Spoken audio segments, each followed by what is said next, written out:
అంతర్ముఖం ఎపిసోడ్ 32 శీర్షిక సత్యం ఆనందం ఎక్కడుంది? ఉపశీర్షిక బయట వెతికిన ఆనందం లోపలే ఉందా? మనిషి జీవితంలో ఒకే ఒక లక్ష్యం ఉంది, ఆనందం. చిన్నప్పట్నుంచి మనం ఆనందం కోసం పరుగులు తీస్తున్నాం. మంచి మార్కులొస్తే ఆనందం, మంచి ఉద్యోగం వస్తే ఆనందం, డబ్బుంటే ఆనందం. మనమెప్పుడూ అనుకుంటాం, ఇదొస్తే నేను సంతోషంగా ఉంటాను. బయట వెతికే ఆనందం. మనిషి ఎప్పుడూ ఆనందాన్ని బయట వెతుకుతాడు. వస్తువుల్లో, వ్యక్తుల్లో, పరిస్థితుల్లో. కొంతకాలం అది సంతోషాన్నిస్తుంది, కాని అది శాశ్వతం కాదు. ఎందుకంటే బయట ఉన్నది మారిపోతుంది. కథ. మహేష్ అనే ఒక వ్యక్తి, అతనికి అన్నీ ఉన్నాయి. మంచి ఉద్యోగం, మంచి ఇల్లు, డబ్బు. కాని అతనికి శాంతి లేదు. అతని ఎప్పుడూ అనుకుంటాడు, ఇంకా ఏదో కావాలి.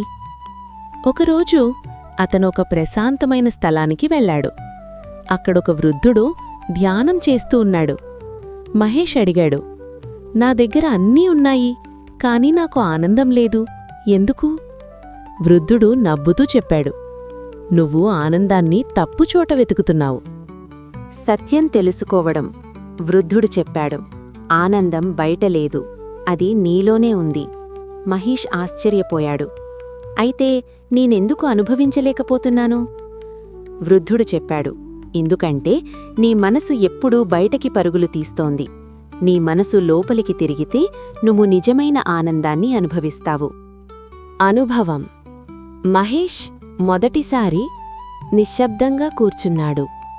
తన శ్వాసను గమనించాడు. తన ఆలోచనలను గమనించాడు. కొన్ని క్షణాల తరువాత అతను ఒక కొత్త అనుభూతిని పొందాడు. శాంతి, నిశ్శబ్దం, ఆనందం ఏ కారణం లేకుండా లోపలినుంచే వచ్చింది. ముగింపు. అతను గ్రహించాడు, నేను వెతికింది బయట కాదు, అది నా లోపలే ఉంది. అదే నిజమైన ఆనందం. ముగింపు సందేశము. ఆనందం బయట కాదు, అది నీలోనే ఉంది. బయట వెతికితే తాత్కాలికం, లోపల వెతికితే శాశ్వతం. ఇంద్రియాలను నియంత్రిస్తే మనస్సు ప్రశాంతమవుతుంది. మనస్సు ప్రశాంతమైతే జీవితం ఆనందంగా మారుతుంది. Friends, please subscribe, like, share and comment మన ఛానల్.